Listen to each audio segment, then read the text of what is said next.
to do the rest of this conversation in English. Sorry. So thank you very much. Thank you to the foundation for everything, and thank you for allowing us to switch to English. Well, thank you for everything. The truth is that ever since in early 2000, at the beginning of the century, the foundation gave me the chance to actually explore this topic, the very topic we're going to be talking about today.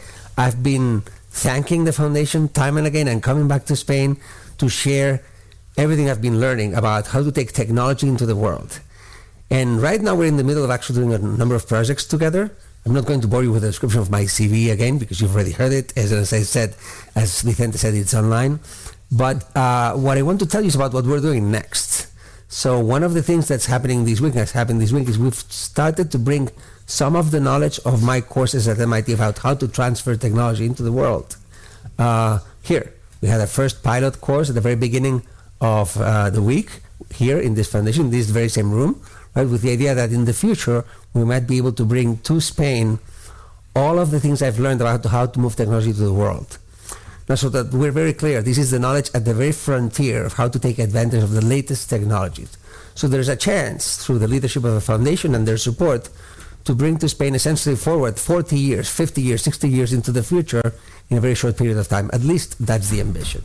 And the way we're doing it is pretty much the way I would do it in any of my classes, which is we're going to turn this into almost an MIT classroom, the way we would have done there.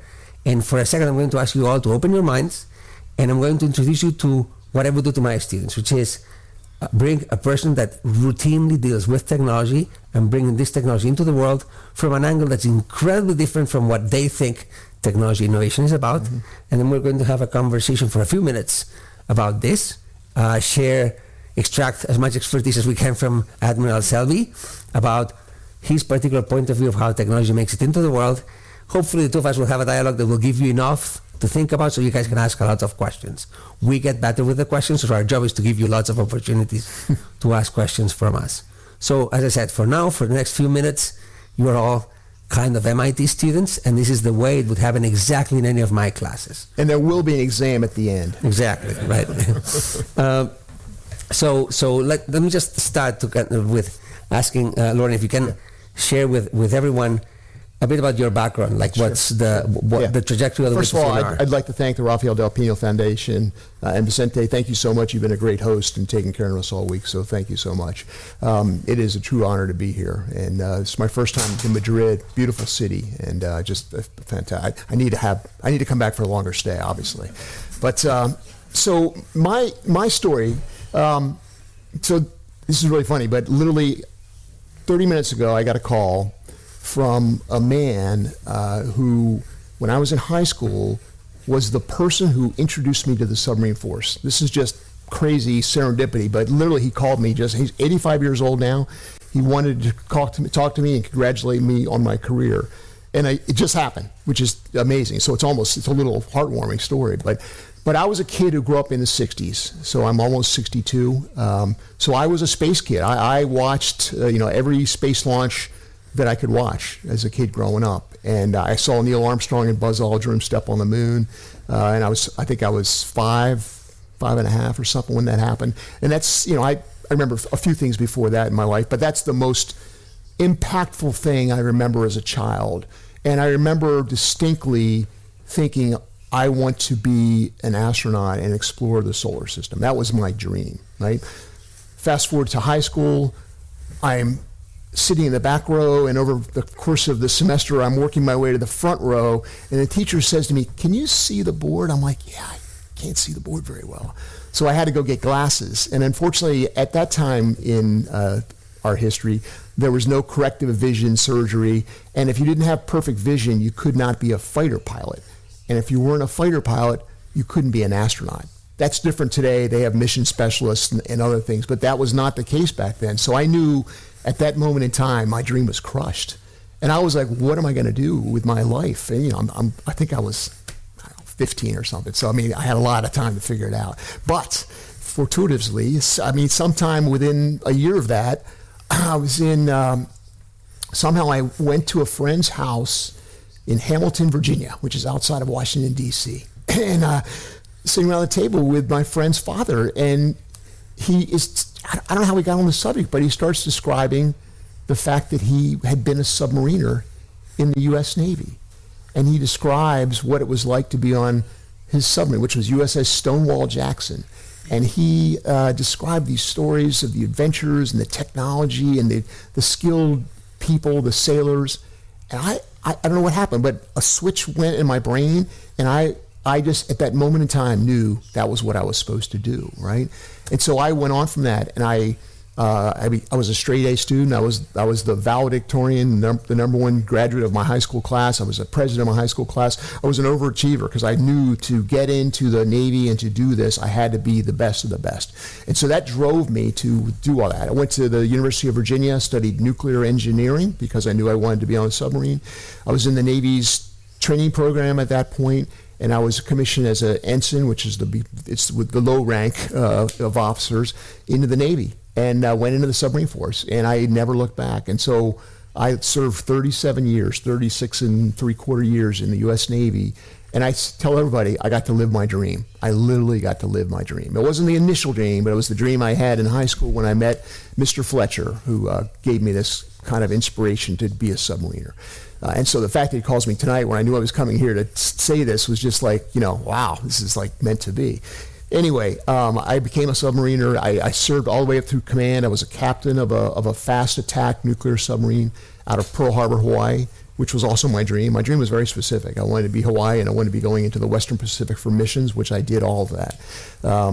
I left command in 2007, came back to Washington, D.C. area. I was in the Pentagon for a number of years, doing all the stuff you do to define, we call it requirements, define what things the Navy needs to buy for the future of the Navy. So I did that, and then I became a program manager where I ran all of the acquisition programs for purchasing, everything from an entire submarine to a torpedo to a radar system and everything in between.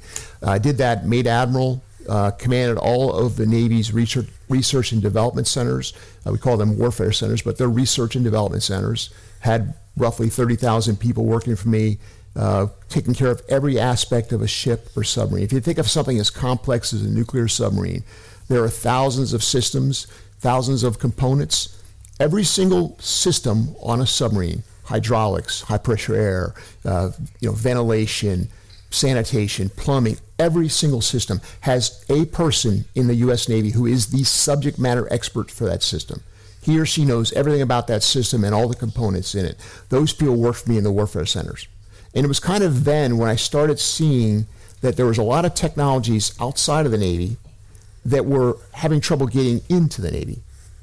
And as a result, the Navy was, while we had amazing equipment, and we still do, we had a hard time adapting and bringing that technology in to advance ourselves. And that is, to be truthful, that's still the case today in a lot of places in the United States. Everybody thinks, the United States got amazing technology. But we've got a lot of systems that are very resistant to change. And that's a lot we're going to talk about tonight. Anyway, I went on from this warfare center job, this research and development job, to being the Navy's chief engineer. And in that job, I was responsible for designing all of the future ships and submarines and all of the weapon systems that went on it. I literally signed we call it a specification, but it's the blueprint for the Columbia-class submarine, which is our brand new ballistic missile submarine that's being built right now in Groton, Connecticut. It's a little over 50% built. That submarine will replace our Ohio-class submarine, which is the submarine we have today that carries all of our strategic ballistic missiles, which is our deterrent against Russia, China, or whoever would like to attack us. And that's been the mainstay of our deterrence since the early 1960s when we put those initial ships to sea. I did that job 4 years, and then I finally went on to my last job, where I was the chief of naval research, which we talked about, where I ran the Office of Naval Research, where I really got in touch with the technologies that are really at the cutting edge of what's happening around the world today. I basically deployed about $10 billion in 3 years that I was in that job. Broadly speaking, it was in kind of three buckets: artificial intelligence, advanced sensors, and robotics. And if you think about the world we live in right now, where you're seeing this convergence of those three areas, that's transforming the world. everything from your car I have a Tesla and it drives me all over the place. I have to have my hand on the wheel, but it's doing the driving. Trust me. I mean, I watch it, and it gets better and better every day. That convergence is happening across all sectors of industry and across all sectors of the military. If you're following the news of what's happened in Ukraine for the past several years, and I know you are, because I think everybody is, especially those in Europe, advanced autonomous systems is transforming the battlefield. And that's something that you want me to stop or let me go a little further? Yeah, that's something that when I was the chief of naval research, I basically looked around and I said, okay, I love all these amazing complex warships, submarines, aircraft carriers. I think they're phenomenal. But the reality is they cost billions of dollars. An aircraft carrier, $13 billion. A ballistic missile submarine, $5 billion. We cannot afford, even in the United States, we cannot afford to buy as many of them as really all of our studies say we need. We can't buy that many. We cannot do it. So I started saying we need to have something to hedge for this lack of capacity, because if we can't buy the numbers we need, what else are we going to do that's going to be kind of, I call it the backup plan, the hedge strategy. So I actually developed this thing called the hedge strategy. I started talking publicly about this idea, and I kind of jokingly came up with this thing. I called it the small, the agile, and the many. Smaller systems and sensors that, as a result of being smaller, are cheaper, less complex. You can buy thousands of them, buy single digit or tens of them. Many, obviously that's obvious. Agile, small, agile, many. Agile is not necessarily physical agility, although that's nice. It's really about adaptability. How rapidly can you change the design? How rapidly can you make it look like something different, sound like something different, have a different radio frequency pattern, so the adversary is always kept wondering what's coming next. And that is how you keep an adversary off balance, whether it's in business or in warfare, right? And that's so I put that forward in the fall of 2021. And in the spring of, the late winter of 22, Russia rolled in Ukraine. In warfare, what I was talking about became a reality. And Ukraine, a nation with a very minimal navy, mostly tugboats and some small patrol boats, defeated the entire Russian Black Sea fleet with autonomous drones, robot boats and drones. It's what I was saying was possible. It totally validated it. Because to be frank, when I put my vision out, a lot of people are like, oh, come on, Selby, how's that going to happen? These are big ships. You can't sink a ship with a drone. Well, it turns out you can.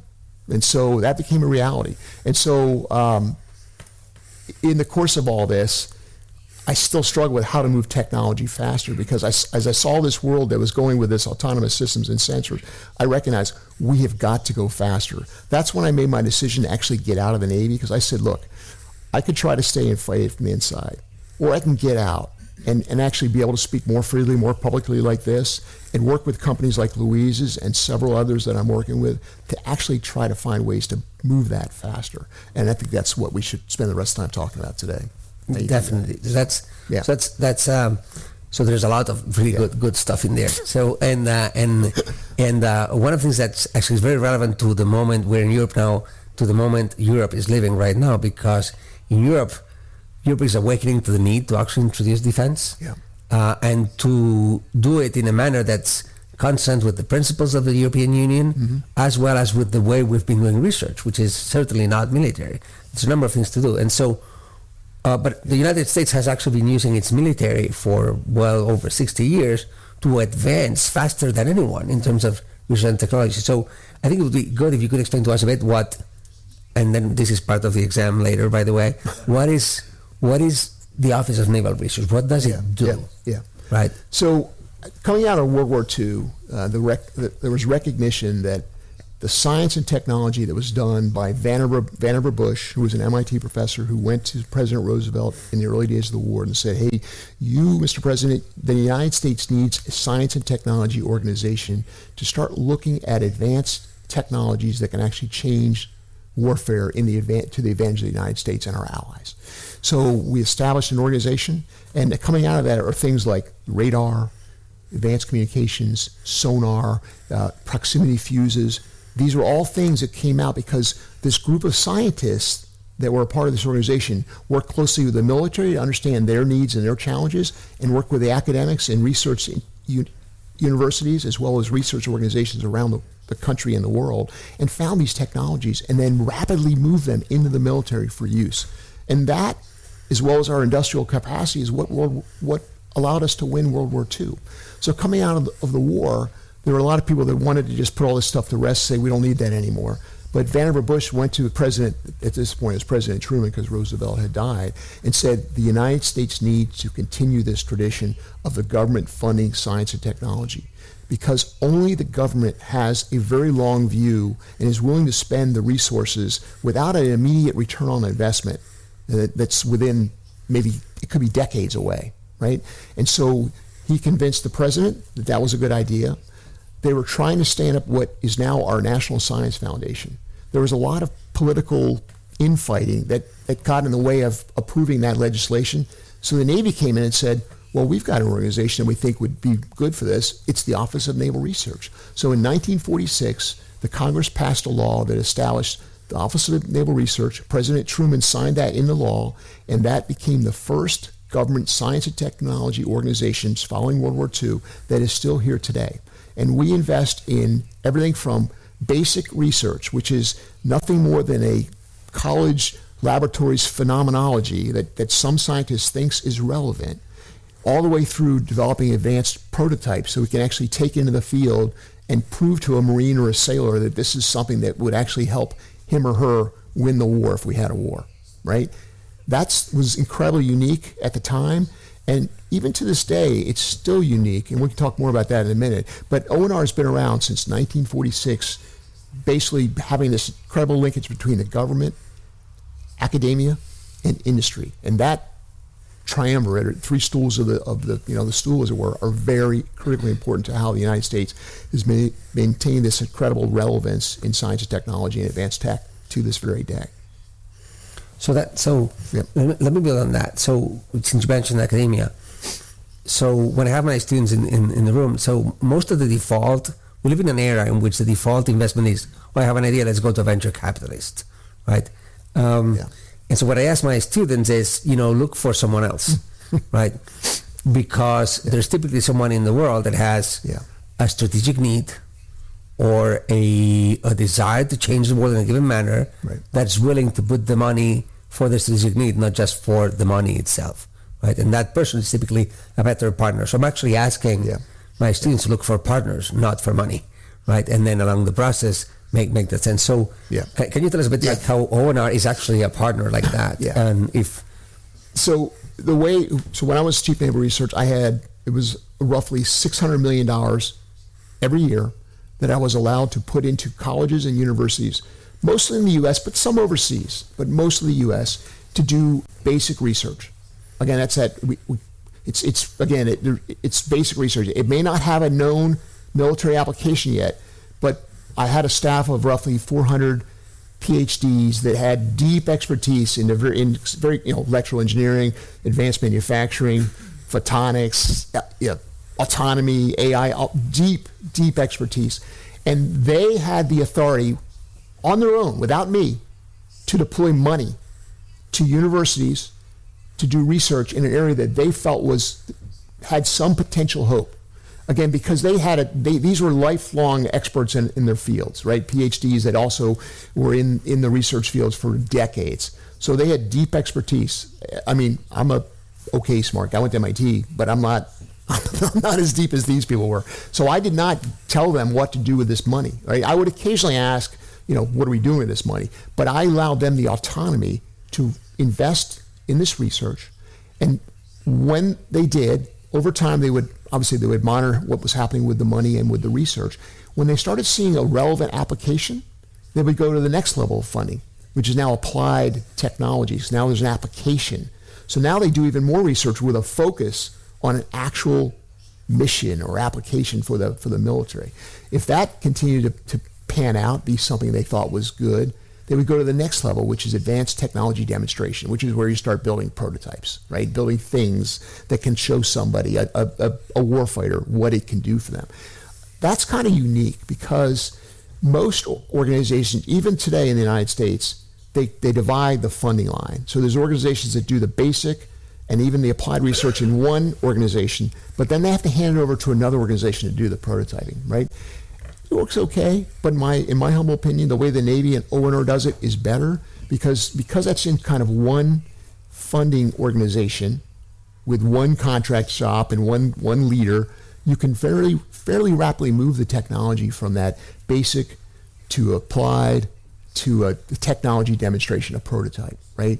Whereas these other organizations, you basically have to kind of pass it over the fence to another organization, convince them this is really something they should continue to be caring about. Whereas I had all that in one organization. And that's, I think, why ONR has been relatively successful is compared to some of these other organizations, even in the United States. And that model works really well. But that autonomy of those scientists being able to decide what to do with the money is critically important because, again, who was I to try to second guess someone who's got 30 years of experience in photonics, what they should do with that money, right?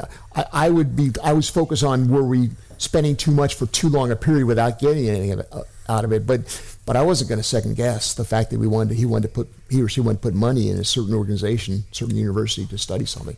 Because again, if I did, I would have picked the wrong thing. I guarantee it. So, but it's been very successful. But then that organization, as they go to those prototypes, they would now take some of that money and send it to industry, sometimes small companies, sometimes large companies, and other government laboratories.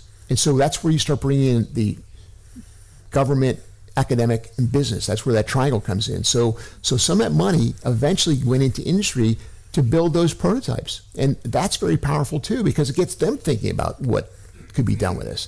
And sometimes those companies would run with the idea and spend some of their own, we call it IRAD, which is basically their own R&D accounts, to go further that technology into something that they thought could be relevant. So you get a lot of different minds thinking, you get different pools of money that come together to go move these technologies faster. And that's very, very impactful to the warfighter at the end of the day. So what I like about this explanation, part of the reason why I asked you to explain this is because this model of how the United States defense agencies fund research is radically different from how it is perceived from the outside.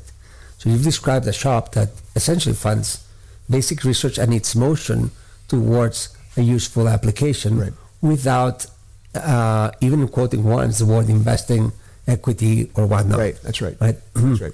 So what the observation is, and people know this, but sometimes it's hard to kind of connect the dots, is that the United States government is actually the first angel investor in effectively everything that's been done over the last several years.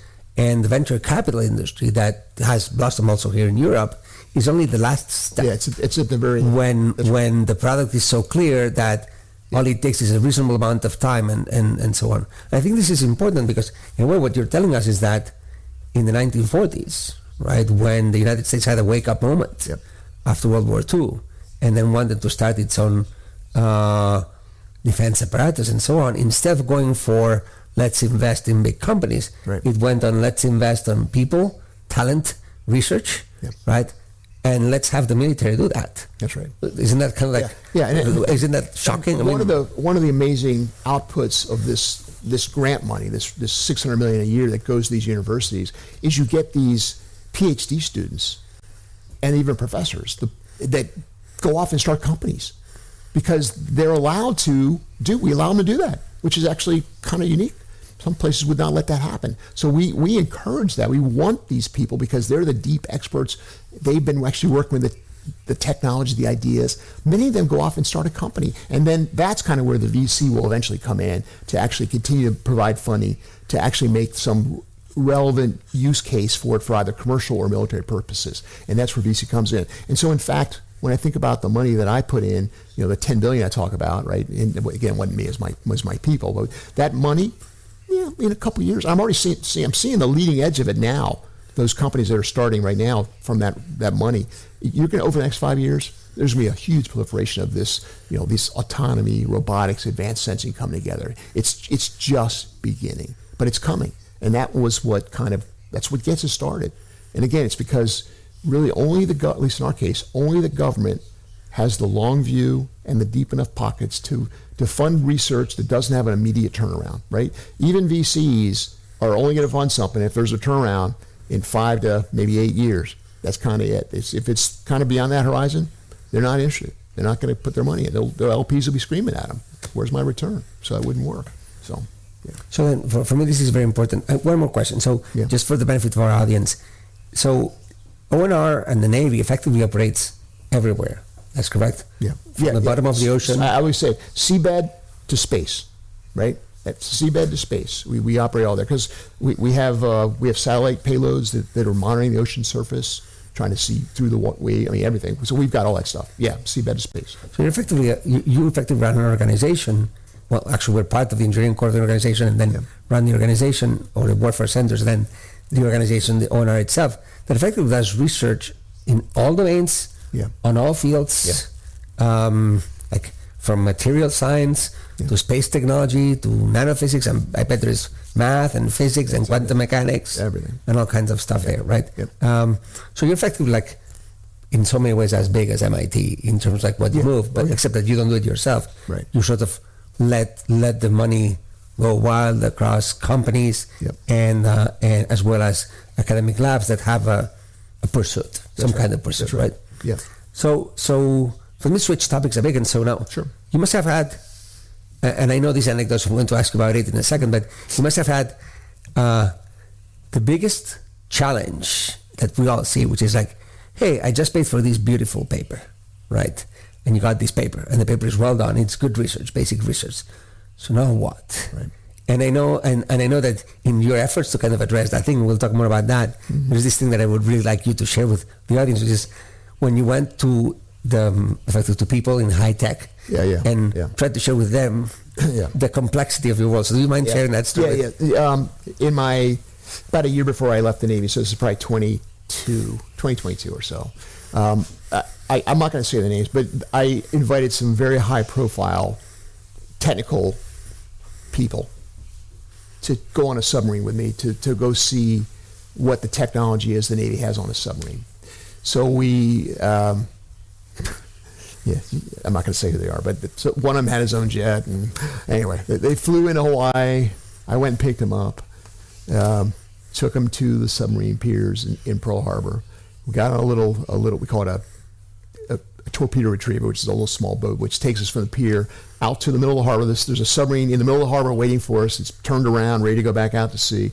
We come up alongside. We all get off on this submarine, and we go down below decks, and we go into the wardroom, which is the like the dining room for the officers. It's like as big as a stage. It's very small. It's a table. We're all sitting around the table, and we're explaining what we're going to do for the next day on board. They stayed overnight. And we gave them a tour of the submarine, and we showed them the technology. And one of these individuals didn't sleep. He was so just absolutely amazed at this technology. He just like spent this entire night. So as a result, I kind of didn't sleep either because I had to kind of like take care of these folks. So we had these amazing conversations. And again, this person is steeped in AI and all kinds of other technologies. And he basically said to me, I'm just absolutely amazed. At the end of the day, your technology is amazing. It's great. But he said, it's your people. Your people are the most amazing people I've ever experienced. And he said, that's your secret weapon. It's your people. I said, this tech's amazing, but without them, have nothing. And that may seem like obvious, but we're in this world today where everybody thinks, well, if you got AI, if you got these advanced computers and LLMs, you don't need people. No, the message is that's backwards. The technology needs to help support the human being, not the other way around, right? And there's people concerned about the singularity and what happens. I'm not. We'll see. I'm not. You're deeper in AI than I am. I'm not as concerned about that, but I am concerned that the message is getting convoluted and people are not really understanding what we should be doing with this technology, because the technology at the end of the day needs to serve the human being, and it needs to find ways to offload kind of some of our mental capacity that is kind of just stuck in what I call the dull and tedious tasks of your day. Think about I don't know how much time people spend on your phones, but I know that some of my kids spend too much time on their phones. And there are things that AI can do to kind of weed through a lot of the chaff, a lot of the noise in your phone, and give you back free time. That's where we should be applying technology, finding ways to advance education, help find ways to address things like drought and famine. I mean, that's where we should be using these tools to help humanity, not to replace humanity. That's like, what's that all about? So that was the big takeaway, is that as steep as these people were, even they had kind of lost a little bit of touch with what AI and other advanced tools were doing. And he's like, no, the people are the most important part of this whole equation. Anyway, that's... Well, I like that story because I was in this very same room maybe about 2 years ago, or a year and a half ago, giving a talk about, amongst other things, AI. Yeah. And I keep on giving this message to people, and nobody believes me, which is that in over 70 years of doing AI, the one constant is that every time AI has been designed to replace a human, the company has flopped. Yeah. It's like an almost exact rule. Yeah. And instead, AIs need to be designed so the humans can do something else. That's right. Rather than replace the human, is give the tool to the human, right? Yeah. And so your story mostly says, without the human, this thing doesn't run on its own, no matter how much AI you put in there, or whether you ask something to an AI. I relayed the story at dinner the other night, but there's a book called The Second Machine Age, written by two colleagues of Luis's at MIT. And in the book, there's a discussion and a graph that I love. And it basically says that if you think about human history, and let's just go back to the agricultural revolution, 10,000 BC roughly, right? From that time until the Industrial Revolution, the late 1700s, human population was pretty flat and very low, like hundreds of millions, very low, right? But as soon as we devised the steam engine and learned how to harness its real capacity for doing work, right? Something amazing happened, right? And if you look at, they have a graph that shows population, it just kind of like skyrockets after that, as well as this thing they call the social development index, which is kind of it's kind of a unitless term, but what it implies is that kind of prior to the Industrial Revolution, most of our lives were spent toiling in the fields, right? Because the way you survived was you grew your own food, took care of your own animals. You had large families because you needed to have a workforce to take care of the weeding and the pruning and all the stuff you had to do to have your vegetables and your food. It took a lot of time, and you did that from sunrise to sunset every single day. And so as a result of that, you didn't have a very important resource, and I call that your thinking time, white space. You had no white space because you toiled all day. The sun goes down.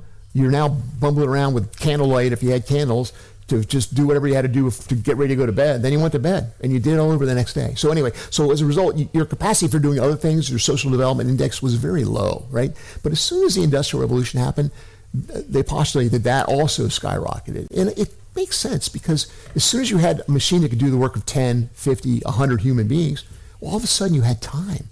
You had time. And you think about all the amazing inventions that came out in the late 1800s. I mean, everything from refrigeration, electricity, trains, locomotives. Obviously, you get into this century, last century, airplanes, nuclear submarine. I mean, going to the moon, all that. It's just incredible. It explodes. Absolutely explodes. But I contend that we're kind of at the end of that ride. And the way that I personally know it is that I don't know about you, but at the end of my week, I am like mentally overloaded. I'm full. And I mean, I've got emails I haven't caught up with. I'm going to come back from this trip tomorrow. I'm going to have freaking 150 emails I got to do something with because I haven't caught up this week. But you're at the end of your week, you are mentally drained. You're full, and your white space is like, it's minuscule if you have any at all. So I kind of think we're at the end of that ride, and I believe that if AI is adopted properly, that AI has the ability and the capacity to do kind of what the steam engine did to humans when it alleviated us from the need for doing kind of physical labor, and we started doing more mental labor. I think, again, we're at a point where we need to have a technology, in this case AI, offload some of that tedious, dull, repetitive stuff that AI can do far better than you and I can anyway, and give you back time to really critically analyze what you're doing, even what AI is doing, and give you back thinking time. Because I mean, think about what's happening in the world right now today with social media and how polarized we are. Quite frankly, I think it's because we don't have time to critically think about what's being told us. So we just kind of accept whatever comes our way, and whatever channel you pick is the loudest voice that you hear. And that results in a lot of polarization across the planet, certainly in the United States. I mean, it's everywhere. It's happening here too. And I think if you could get get AI to take away some of that burden, you would have time to really think about stuff again, really analyze what people are telling to you, critically, ask thoughtful questions.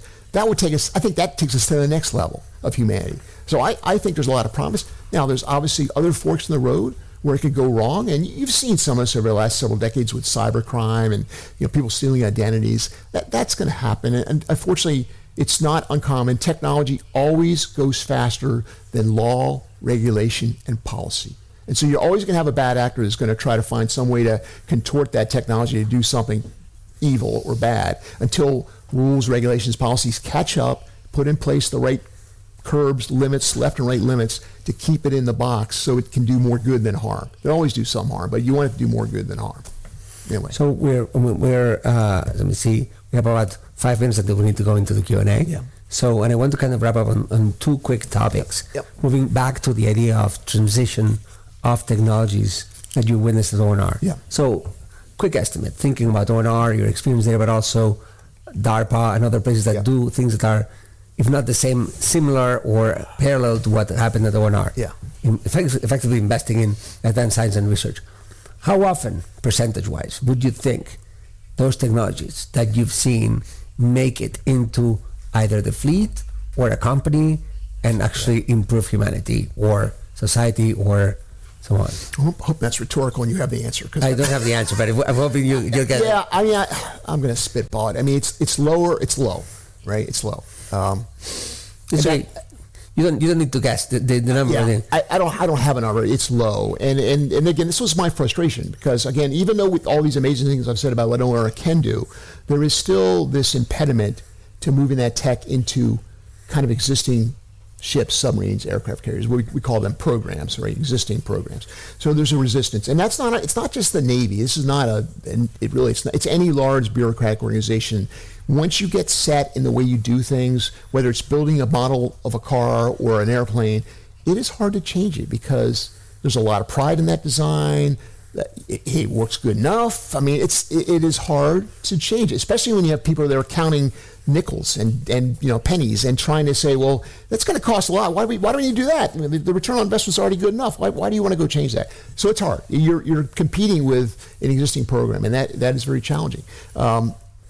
That is a problem, especially when you have the world's changed, right? When the United States was, 50 years ahead of everybody, it didn't matter, right? It didn't matter. We are no longer ahead of everybody. In fact, China's ahead of us in some areas, and that should concern all of us. And so we don't have that luxury of time anymore. So as a result, today, I think we need to find ways to move that technology faster.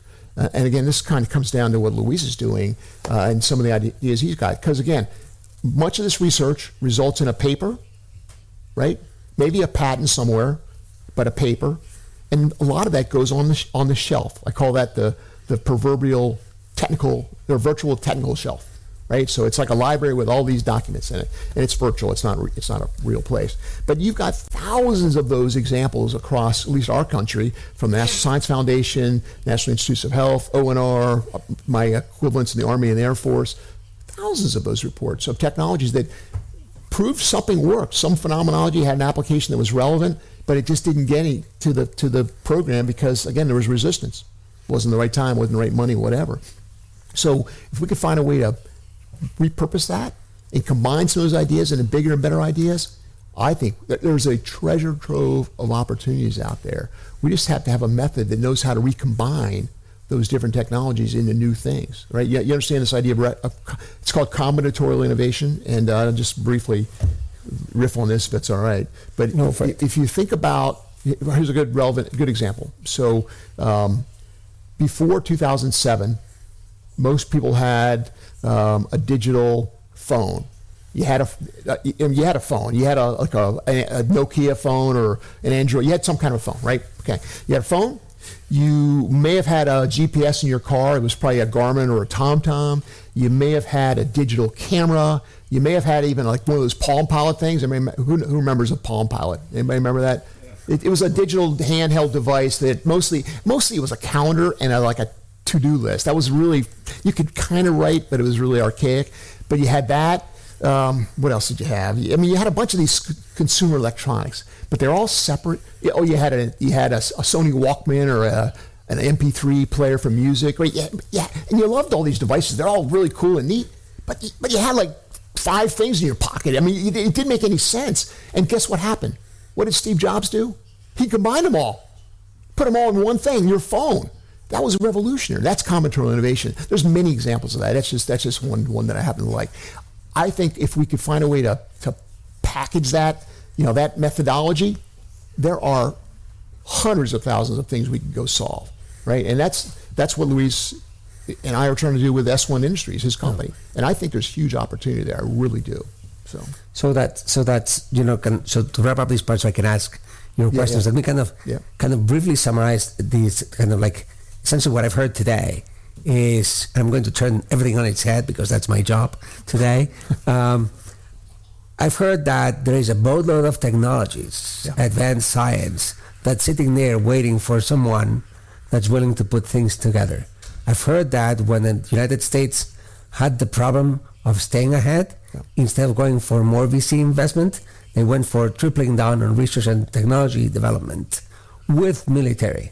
As we think about the next challenges for Europe, what I've heard today is a recipe that you can build a really strong industry, the kind that actually gave rise to the iPhone, to everything we know today. Google, all of it, We're doing something that's kind of unexpected, which is taking military might, right, and some humility to explore the unknown, but not just like the military boundaries, but also science and technology, and do the same thing you guys do at the Navy, right? Because you just described and you've taught me this concept of commander's intent.